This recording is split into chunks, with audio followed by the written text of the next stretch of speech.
Hello fellow Earthlings, it's Libs, and today I'm going to be sharing my favourite books of 2021.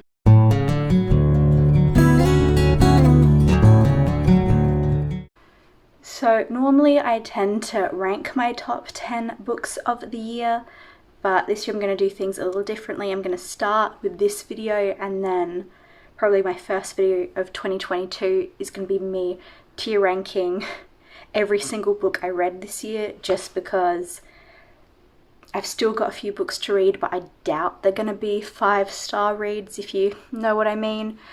And if any of them magically are, I can add them to that video. So let's get started. So I'm not going to rank these books. These are just the 9 books that so far this year I've given 5 stars to. If you wanted me to actually rate them all individually, I'll be doing that in my next big video. So the first book I want to talk to you today about, that wasn't a sentence, you know what I mean. First book is Sammy, A New Spelling of My Name by Audre Lorde. This is she called it her biomythography, which is kind of like Audre Lorde's autobiography, but also you don't really know which bits are true or have been exaggerated, so it's a little bit mysterious. This was a really cool book.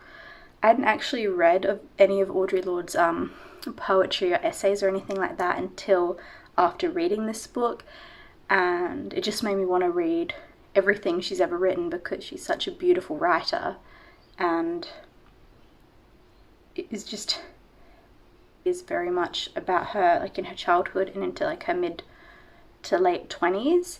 So it's about a very particular point in her life as she comes to terms with who she is, and it's just such an incredible book. Definitely, if you're not normally a fan of memoirs or anything like that, this is a really good book to start with, particularly if you like Audre Lorde's writing already. You're going to really love this book. Next I have Mythos by Stephen Fry. This is his non-fiction work, the first of his series, where he talks about sort of all the Greek myths and legends.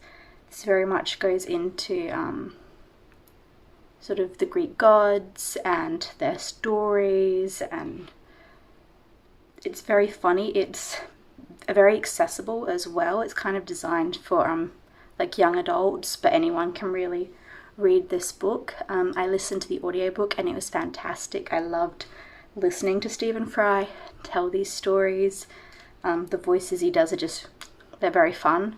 There's not really a lot I can say about this book.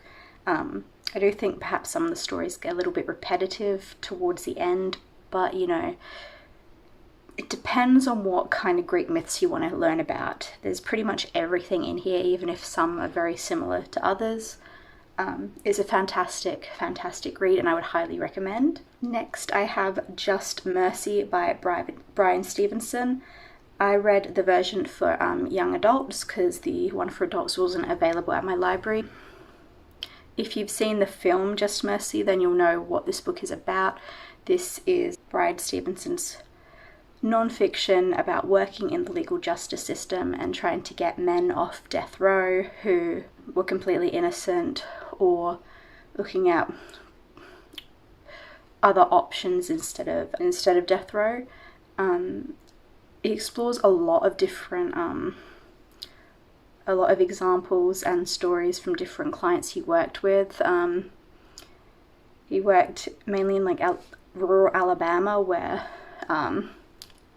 things were not good if you were accused or convicted of a crime. If you weren't wealthy and white, you were in for a bit of trouble. So it's a very heart-wrenching, quite sad book, but it's also very kind of hopeful for the future, and I really loved it. I think everyone should read this to know a little bit more about the legal justice system in America. It was a brilliant book, really well written, highly recommend. Then for something a little bit more fun, I've got Daisy Jones and the Six by Taylor Jenkins Reid. think everyone has heard about this. If you haven't read this book already, I'd recommend listening to the audiobook because it's a full like cast production. It's fantastic. This is a story that's inspired, mostly inspired by Fleetwood Mac.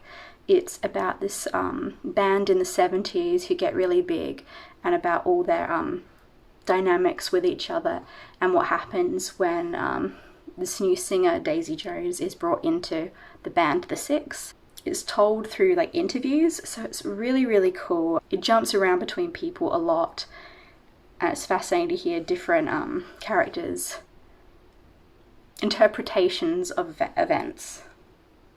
Then I have Who Gets to Be Smart by Bree Lee. This is another non-fiction. There's not a lot of non-fiction books I read that are set or about Australia, so I really enjoyed being able to read this book. It is quite like universal, but there is a focus on Australia.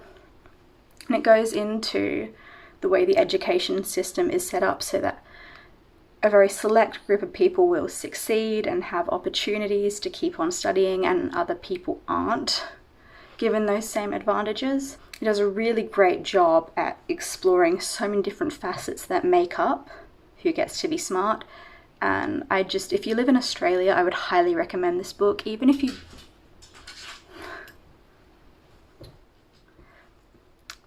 The dog demanded that she be a part of things. She is here now. Even if you don't live in Australia, I think this is a really useful book. It goes into a lot about like the Rhodes Scholars, and if you live in Australia, it talks about like the Ramsay Centre, Shindig. It goes into a lot. It was fantastic, really easy to read, really accessible writing, brilliant. Then I have Lullaby by Leila Slimani. I talked about this book in my reading 3 thrillers for the first time video, so I'll link that up here if you want to hear a bit more about this book. This is a French novel that can't get the name of the translator to come up, but I'll link the cover, show the cover up here so you can take a look. This is a thriller about, on the first like couple pages, you find out that the nanny murdered the children, and it's a book that goes back in time and kind of explores the nanny's life, her relationships with the family, sort of where she came from, how she got from being kind of the perfect nanny into being someone who would murder the children.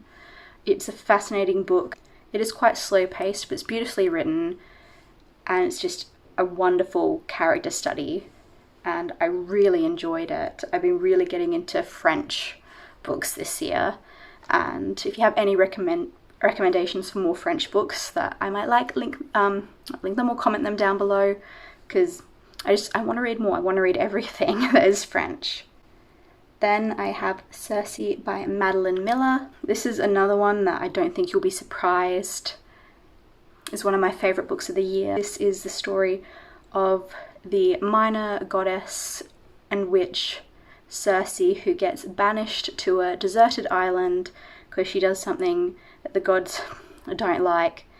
And it's about her learning how to harness her witchcraft.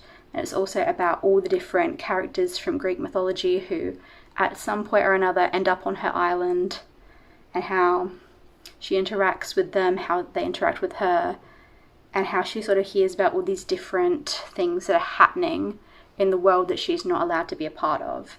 It is very slow paced, so if you don't like slow paced books, you probably won't enjoy this, but I thought it was fabulous, beautifully written. Another great character study.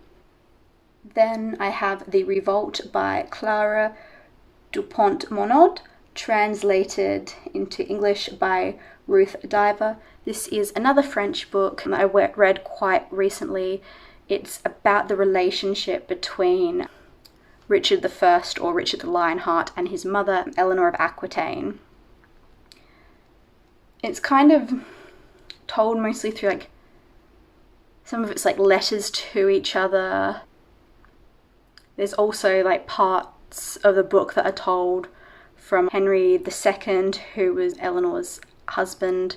From his point of view, there's a part from the woman who was engaged to Richard the Lionheart, but Richard the Lionheart never married her. It goes into just how complex their sort of stories are. It's been researched so well. There's not a lot of historical fiction like this that I've read where I can really feel the amount of effort that's gone into researching everything.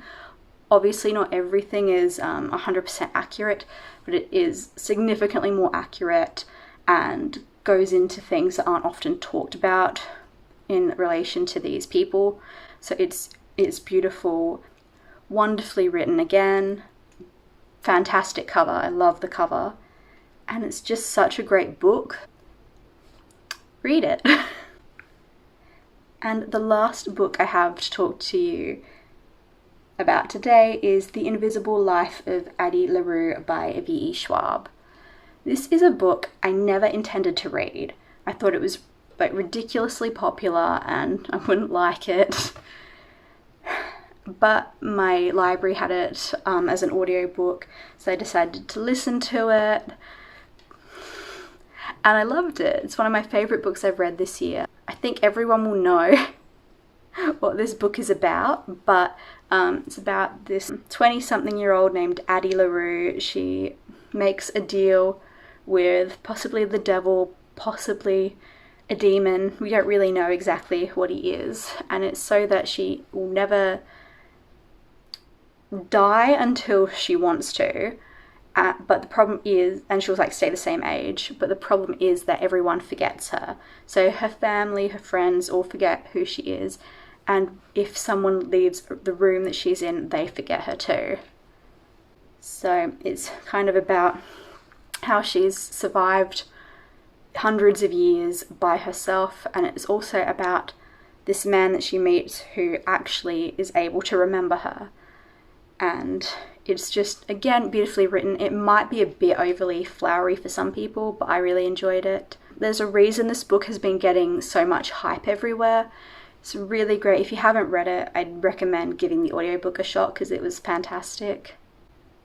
Yeah. Okay, I think that might be it for this video. Those are my 9 favourite books of the year. Make sure to like, subscribe, stick around because I will be talking about at this point I think it's 61 books I've read this year, and then I'll be ranking them all from worst to best. So I will see you next time. Bye.